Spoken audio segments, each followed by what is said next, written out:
الحمدللہ رب العالمین والعاقبۃ للمتقین والصلاۃ والسلام علی سید الانبیاء والمرسلین قال اللہ تبارک وتعالی فی القرآن المجید والفرقان الحمید یا ایہا الذین آمنوا اذکروا اللہ ذکرا کثیرا۔ اللہ رب العالمین نے قرآن مجید میں ارشاد فرمایا، اے ایمان والو، اللہ کا ذکر جو ہے وہ کثرت کے ساتھ کرو۔ ذکر سے مراد یہ ہے کہ اپنی خوشی کے عالم میں ہو انسان یا غم کے عالم میں ہو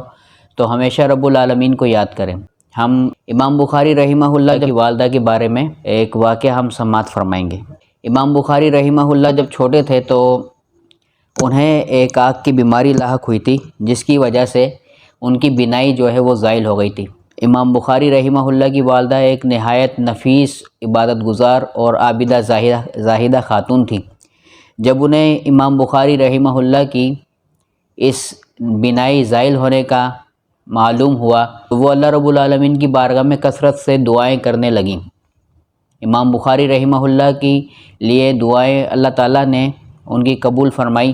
اور ایک رات جب وہ رات کو سوئیں تو حضرت ابراہیم علیہ السلام ان کے خواب میں تشریف لائے اور فرمایا کہ تمہارے کثرت سے رونے کی وجہ سے، کثرت سے رب العالمین کی دعائیں کرنے کی وجہ سے اللہ رب العالمین نے تمہارے بیٹے کی بینائی واپس اسے عطا کر دی ہے۔ ایک اور روایت کے اندر ملتا ہے علامہ سبکی کی تحقیق کے مطابق کہ امام بخاری جب خراسان کی طرف سفر فرما رہے تھے علم دین حاصل کرنے کے لیے، اور علامہ سبکی کی تحقیق کے مطابق یہی بات سامنے آتی ہے کہ امام بخاری رحمہ اللہ جو سفر کیا کرتے تھے علم دین کو حاصل کرنے کے لیے، احادیث کو حاصل کرنے کے لیے، اور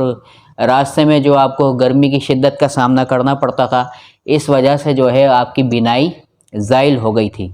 امام بخاری رحمہ اللہ سے کسی شخص نے کہا کہ ختمی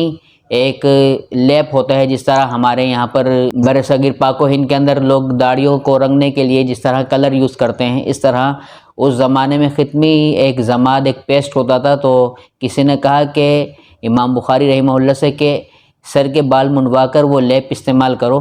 اللہ تبارک و تعالیٰ اس سے تمہیں فائدہ عطا فرمائے گا۔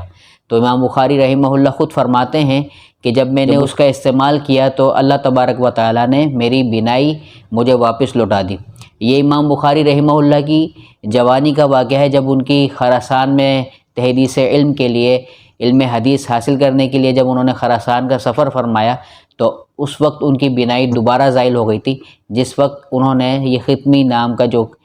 ایک پیسٹ تھا وہ سر منڈوانے کے بعد استعمال کیا تو اللہ تعالیٰ نے انہیں دوبارہ بینائی عطا فرما دی۔ ہمیں بھی چاہیے کہ جب ہم پر کوئی مشکل آ جائے تو ہم اللہ تعالیٰ سے رجوع کریں۔ اللہ تعالیٰ سے رجوع کرنا ہمارے لیے تمام مشکلات کا حل ہے، اور اللہ تعالیٰ سے رجوع کرنا یہ بندگی کی دلیل ہے۔ جتنا رب العالمین سے ہمارا رابطہ مضبوط ہوگا اتنا ہی اللہ تبارک و تعالیٰ کا ہمیں قرب بھی حاصل ہوگا۔